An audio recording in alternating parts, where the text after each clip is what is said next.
ये हम लोग का टाइप्स हो गया प्राइस इलास्टिसिटी ऑफ डिमांड का।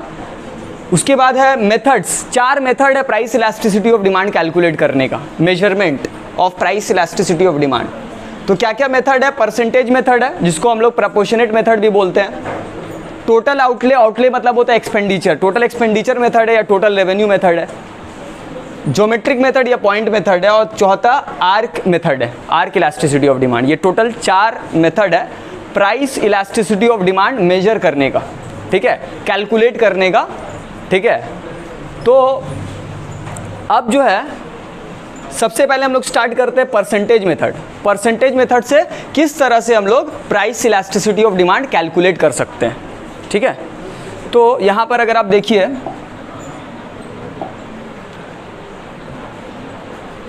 ये क्वेश्चन आप लोग को दिख रहा है, ये क्वेश्चन है और हम लोग को फॉर्मूला ऑलरेडी पता है।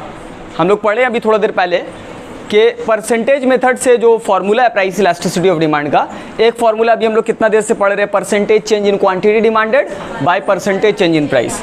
आप ये फॉर्मूला से भी सम्स कर सकते हैं। और एक और फॉर्मूला हम लोग इवैल्यूएट किए थे, वो क्या था, del q by del p into p by q. तो कब कौन सा फॉर्मूला यूज़ करना है, हालांकि आप दोनों ही फॉर्मूला से कर सकते हैं सम्स, लेकिन ज़्यादा इजी कौन सा फॉर्मूला पड़ेगा किस तरह का क्वेश्चन पे, वो अभी हम बता देंगे आप लोग को। तो सबसे पहले ये जो क्वेश्चन कर रहे हैं हम लोग, यहाँ पर आप देखिए क्या लिखा है, price of a commodity rises from ₹5 to ₹6। Price एक गुड्स का क्या हुआ, पहले 5 रुपया था, फिर बाद में हो गया उसका दाम बढ़ गया 6 रुपया हो गया। As a result its demand falls from 100 units to 80 units. तो और फिर क्या हुआ, डिमांड 100 यूनिट से 80 यूनिट्स हो गया, डिमांड घट गया। Find out the price elasticity of demand by percentage method. Price elasticity of demand calculate की है। तो अगर कहीं पर भी परसेंटेज टर्म यूज़ करता है, ठीक है, कि जैसे बोल दिया प्राइस 10% घट गया या डिमांड 20% बढ़ गया, तो आप परसेंटेज वाला फॉर्मूला यूज़ किए, percentage change in quantity demanded by percentage change in price, तो ज़्यादा आसान पड़ेगा आपको। लेकिन अगर ऐसा कुछ नहीं दिया हुआ, यहाँ पर ऐसा कोई चीज़ दिया हुआ है कि प्राइस 10% घटा है या 15% घटा है या डिमांड 20% बढ़ा है, ऐसा कुछ लिखा हुआ है यहाँ पे? नहीं लिखा हुआ है। तो ज़्यादा ईजी क्या पड़ेगा आपको, दूसरा फॉर्मूला यूज़ करना। जैसे कि दूसरा फॉर्मूला क्या है, del q by del p into p by q. ये ज़्यादा इजी पड़ेगा सम्स करने के लिए, एकदम आसानी से हो जाएगा सम्स। तो अब क्वेश्चन देखिए, अब इसका 4 वैल्यू आपको बैठाना है, सॉल्व किए आ गया आंसर। तो सबसे पहले क्या है, डेल क्यू। डेल क्यू मतलब हो रहा है चेंज, डेल मतलब change, change in quantity demanded. तो पहले क्वांटिटी कितना था, 100 यूनिट्स डिमांड था, फिर बाद में कितना हो गया 80 यूनिट्स। तो कितना चेंज किया डिमांड, अगर हम बोले इसको बढ़ा है या डिमांड या घटा है, कम हुआ है ना, 100 से 80 हुआ है। तो डेल क्यू क्या होगा,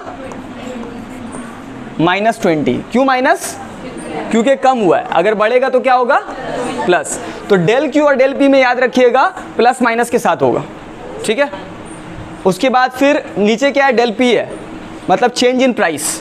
तो प्राइस 5 रुपया था पहले, अभी कितना हो गया 6 रुपया हो गया, ठीक है। तो कितना प्राइस तो +1 के -1, +1, क्योंकि प्राइस बढ़ा है, 1 रुपया बढ़ गया इसलिए +1, ठीक है, into P by Q. P मतलब क्या है, इनिशियल प्राइस, पहले वाला प्राइस। तो पहले 5 रुपया था या 6 रुपया था, पहले प्राइस 5 रुपीज़ था, बाद में 6 रुपीज़ हुआ है। तो हम 6 कभी नहीं बैठाएंगे, बल्कि जो पहले वाला प्राइस है वही बैठाएंगे, ठीक है। और क्वांटिटी डिमांडेड पहले 100 था कि 80 था, 100 था, बाद में 80 हुआ। तो पहले क्वांटिटी कितना था 100। तो P मतलब होता है इनिशियल प्राइस, Q मतलब होता है इनिशियल क्वांटिटी, पहले वाला प्राइस पहले वाला क्वांटिटी। इसको बैठाए आप, इसको सॉल्व किए तो 5 1 ज़ा 5 20 ज़ा 20 कट गया, तो आया क्या -1, ठीक है। तो सॉल्व करके इसका वैल्यू आ गया, यही निकालने हम लोग को बोला था। लेकिन मान लीजिए इसमें एक एडिशनल क्वेश्चन हम डाल दें और आपसे पूछें कि बताइए ये किस तरह का इलास्टिसिटी है, इलास्टिक है, इन इलास्टिक है, यूनिटरी इलास्टिक है, परफेक्टली इलास्टिक है, परफेक्टली इन इलास्टिक है, 5 तरह का है ना। किस तरह का ये वाला, लेस देन 1 होने से इन इलास्टिक होता है, 1 से बड़ा होने से इलास्टिक होता है, 1 होने से यूनिटरी इलास्टिक होता है। तो ये क्या है? ज़्यादातर स्टूडेंट्स बोल रहे हैं इन इलास्टिक, क्योंकि -1 है यानी कि 1 से कम है, लेकिन ऐसा नहीं है। आप जब भी, हाँ राइट, यूनिटरी इलास्टिक है। जब भी आपको पता करना है कि इलास्टिक है इन इलास्टिक है किस तरह का है, तो आप सिर्फ नंबर देखिएगा, उसका मैग्नीट्यूड देखिएगा, उसका साइन कभी भी नहीं देखिएगा, कभी भी साइन नहीं देखिएगा। तो साइन छोड़ दिए, साइन हटाइए, वैल्यू देखिए, वैल्यू क्या है? 1 है। तो 1 क्या है? Unitary elastic. अगर -2 रहता तो वो हो जाता इलास्टिक। अगर मान लिए -2 होता तो माइनस आपको नहीं देखना है, सिर्फ उसका वैल्यू देखना है। 2 क्या है? ग्रेटर देन 1 है ना, तो ये इलास्टिक हो जाता है। आप बोलिएगा नहीं इन इलास्टिक क्योंकि 1 से कम है, नेगेटिव है। नेगेटिव देखिए, तो ये क्या है? हम बोल सकते हैं, अगर क्वेश्चन आता है तो हम बोल सकते हैं ये यूनिटरी इलास्टिक डिमांड है। अब साइन क्यों नहीं देखेंगे हम? इतना देर से जो आपको हम पढ़ा रहे हैं सिर्फ हम मैग्नीट्यूड ही के बारे में आपको पढ़ाए हैं, इसीलिए आप ये वाला चीज़ आपको अभी पता नहीं चला है। ये वाला अब हम बता रहे हैं आपको कि इलास्टिसिटी में सिर्फ मैग्नीट्यूड नहीं रहता है, साइन भी रहता है। देखिए साइन आया ना माइनस, और प्राइस इलास्टिसिटी ऑफ डिमांड का साइन हमेशा नेगेटिव रहता है। तो अगर हमेशा नेगेटिव रहेगा तब तो हमेशा 1 से कम रहेगा, तो साइन कभी नहीं दिखाया था, हमेशा नेगेटिव रहता है। क्यों? वजह इसका सिंपल है, अगर प्राइस बढ़ेगा तो प्लस होगा यहाँ पे, और डिमांड घटेगा तो माइनस होगा, तो प्लस माइनस तो माइनस ही आएगा। अगर उल्टा कर लिए, प्राइस घटता है तो ये माइनस हो जाएगा, और ये प्लस, डिमांड प्राइस घटेगा तो ये माइनस हो जाएगा, और डिमांड बढ़ेगा तो प्लस हो जाएगा, तो प्लस माइनस तब भी तो माइनस ही आएगा। तो जब भी इन्वर्स रिलेशन होता है कोई भी चीज़ में, प्राइस और क्वांटिटी में क्या इन्वर्स रिलेशन है, तो इसलिए नेगेटिव आ रहा है। इन्वर्स रिलेशन मतलब इलास्टिसिटी क्या होगा? नेगेटिव। डायरेक्ट रिलेशन मतलब क्या होगा? पॉजिटिव। क्यों डायरेक्ट रिलेशन से पॉजिटिव होता? अगर मान लीजिए प्राइस और क्वांटिटी में डायरेक्ट रिलेशन होता, जो कि है नहीं, अगर होता तो क्या होता? मान लिए ये डेल क्यू है और ये डेल पी है, ठीक है, तो यहाँ पर आप क्या बैठाते हैं? अगर प्राइस बढ़ता और क्वांटिटी भी बढ़ जाता, अगर ऐसा होता नहीं है लेकिन अगर ऐसा होता तो ये प्राइस बढ़ा, डिमांड भी बढ़ गया, तो प्लस प्लस क्या आएगा? प्लस, ठीक है। और अगर मान लीजिए कि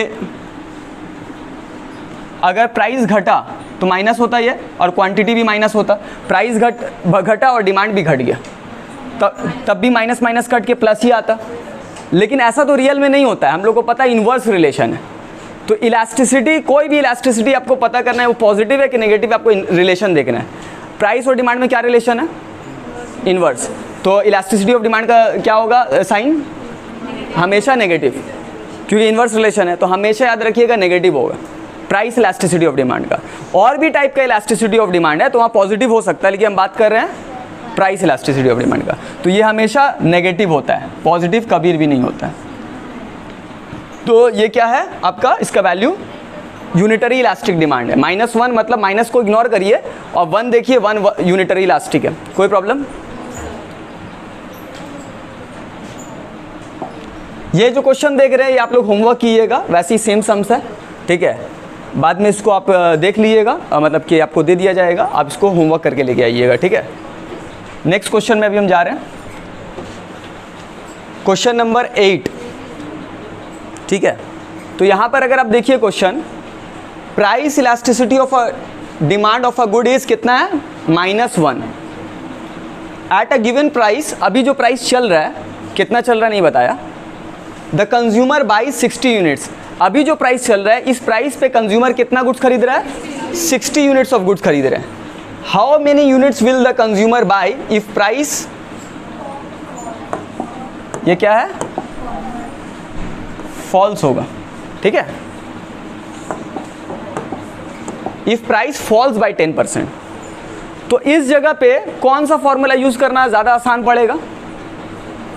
फर्स्ट वाला, परसेंटेज वाला फॉर्मूला, क्योंकि यहाँ पर क्या लिखा है? प्राइस फॉल्स बाई 10%, प्राइस 10% घट गया, ठीक है। तो हम बोले ना, जब भी परसेंट वाला कोई चीज़ देता है तो आप जो है फर्स्ट वाला फॉर्मूला यूज़ किए तो ज़्यादा बेटर होगा। तो क्या फॉर्मूला है? हाँ, percentage change in quantity demanded bye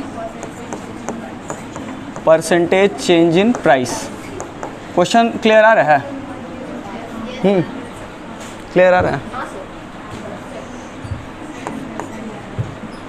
ये हो गया फॉर्मूला। अब ये फॉर्मूला हमको क्यों आसान पड़ेगा, क्योंकि ये फॉर्मूला में सिर्फ दो चीज़ चाहिए हम लोग को, एक percentage change in quantity demanded और दूसरा परसेंटेज चेंज इन प्राइस। अगर इलास्टिसिटी हम लोग को निकालना है, इलास्टिसिटी दिया हुआ है लेकिन यहाँ पर सिर्फ दो चीज़ का इस्तेमाल होता है, और del q by del p into p by q में चार चीज़ का, del q del p p और क्यू। और उसमें से एक चीज़ देखिए दिया हुआ है, क्या दिया हुआ है देखिए तो, प्राइस फॉल्स बाई 10%। ये बता दिया आपको कि प्राइस जो है, परसेंटेज चेंज इन प्राइस कितना है, -10%। क्यों? क्योंकि 10% प्राइस घटा है, फॉल किया है, तो इसलिए माइनस। ठीक है, और प्राइस इलास्टिसिटी ऑफ डिमांड कितना, ये भी तो दे दिया हम लोग को, कितना है, -1। तो यहाँ पर हम लिख दिए -1। ठीक है, उसके बाद फिर ये नहीं पता ना percentage change in quantity demanded, तो आप इसको पूरा लिखिए, या उससे अच्छा हम उसको x ले रहे हैं, इतना बड़ा चीज़ तो नहीं लिखेंगे बार बार, कोई प्रॉब्लम।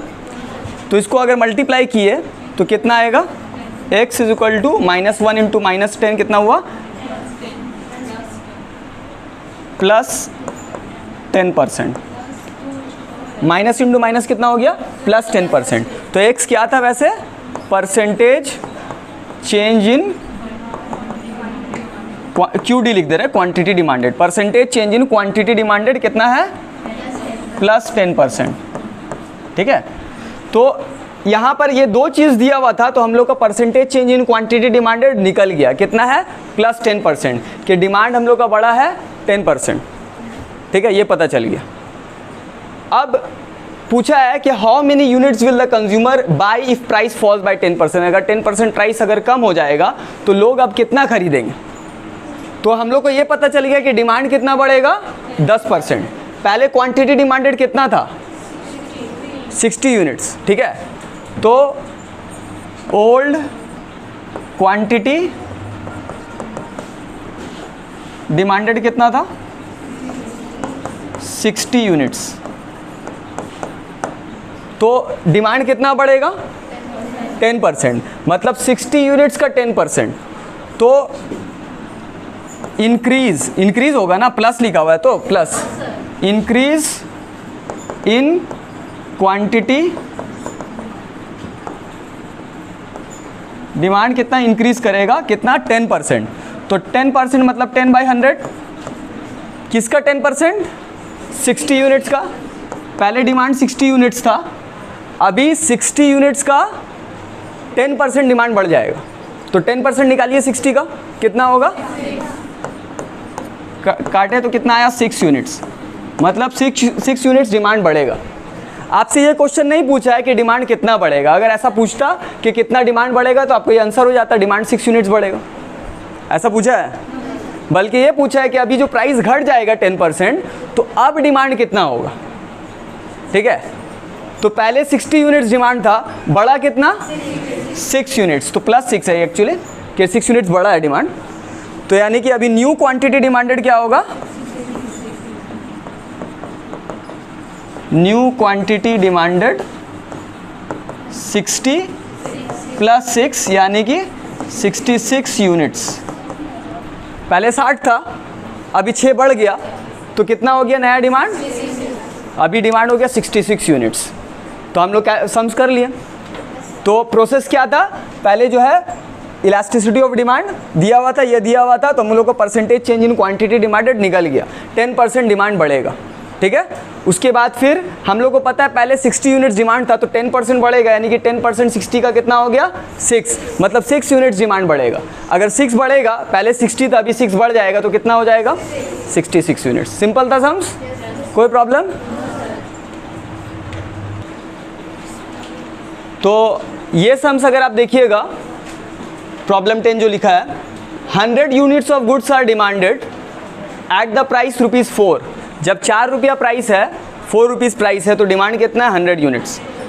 फिर क्या हुआ, the price rises and as a result its demand falls to 75 units. Price बढ़ा है, कितना बढ़ा ये नहीं बताया, और कितना हुआ ये भी नहीं बताया, लेकिन इतना बोल दिया कि प्राइस बढ़ा है। और डिमांड क्या हुआ, पहले 100 था, अभी कितना हो गया, 75 यूनिट्स डिमांड हो गया। The price elasticity of demand भी बता दिया, -1 है। Find out the new price. तो जैसे कि आप लोगों को बताए थे कि कौन सा फॉर्मूला आपको यूज़ करना आसान पड़ेगा, तो यहाँ पर कहीं पर भी परसेंटेज में कोई चीज़ लिखा हुआ है, प्राइस घटा 10%, 20%, ऐसा कुछ लिखा हुआ है? कहीं पर भी परसेंटेज का टर्म यूज़ नहीं किया है। तो सबसे आसान पड़ेगा हम लोग को डेल वाला फॉर्मूला यूज़ करने से, del q by del p into p by q, ठीक है। तो डेल क्यू मतलब चेंज इन क्वांटिटी, पहले 100 था क्वांटिटी, अभी कितना हो गया 75, तो कितना कम हुआ 25, तो क्या लिखेंगे यहाँ पे हम -25, क्योंकि 25 कम हुआ इसलिए माइनस के साथ है। और प्राइस पहले था 4 रुपीज़, अभी कितना हुआ नहीं पता, तो चेंज इन प्राइस निकाल पाएंगे हम लोग? नहीं निकाल पाएंगे। तो चेंज इन प्राइस हम वैसे ही रहने दे रहे हैं, क्योंकि ये हम लोग नहीं निकाल पाएंगे, क्योंकि प्राइस पहले था कितना वो पता है, लेकिन बाद में कितना हुआ हम लोग को नहीं मालूम, तो कैसे निकालेंगे चेंज इन प्राइस? फिर इनटू इनिशियल प्राइस, पी मतलब हो रहा है पहले वाला प्राइस, पहले प्राइस कितना था 4 रुपीज़, बाद में कितना हुआ नहीं पता हमको, लेकिन पहले कितना था वो हमको पता है 4 रुपीज़। और क्यू मतलब इनिशियल क्वांटिटी, पहले क्वांटिटी कितना था 100 था, बाद में 75 हुआ, तो 100 यहाँ पर इनिशियल क्वांटिटी बैठेगा। और इलास्टिसिटी ऑफ डिमांड भी पता है हमको कितना है -1। तो अगर यहाँ से आप सब कुछ आपको पता है, सिर्फ डेल पी नहीं पता है, तो हम डेल पी को क्या कर रहे हैं, उस साइड लेके चले जा रहे हैं, तो ये न्यूमरेटर में चले जाएगा, क्रॉस करते हैं तो क्या होता है नीचे से ऊपर चले जाता है, और -25, और ये -1 को उस साइड ट्रांसफ़र कर दे रहे हैं, जितना नंबर्स है उस साइड उसको ट्रांसफ़र कर दे रहे हैं, तो -1 उस साइड आएगा तो नीचे चले जाएगा, इंटू 4/100। तो इसको अगर आप सॉल्व किए, ये माइनस माइनस कैंसिल हो गया, तो 25 1 जा 25 4 जा, 4 कैंसिल हो के 1 आया, तो डेल पी कितना आया +1, क्योंकि माइनस माइनस कैंसिल हो गया तो +1 आया। तो चेंज इन प्राइस कितना है +1, मतलब प्राइस 1 रुपया बड़ा है। क्वेश्चन में क्या पूछा है, find out the new price, नया प्राइस क्या है, कितना बड़ा ये नहीं पूछा है। तो न्यू प्राइस जो होगा, पहले प्राइस कितना था 4 रुपीज़, अभी बड़ा कितना है 1 रुपया बड़ा है ना, तो +1, तो अभी कितना हो गया प्राइस ₹5। तो ये न्यू प्राइस निकल गया हम लोग का, ठीक है, कोई प्रॉब्लम। तो आज के लिए इतना ही, इसके बाद बाकी हम लोग यही चैप्टर नेक्स्ट क्लास से फिर कंटिन्यू करेंगे।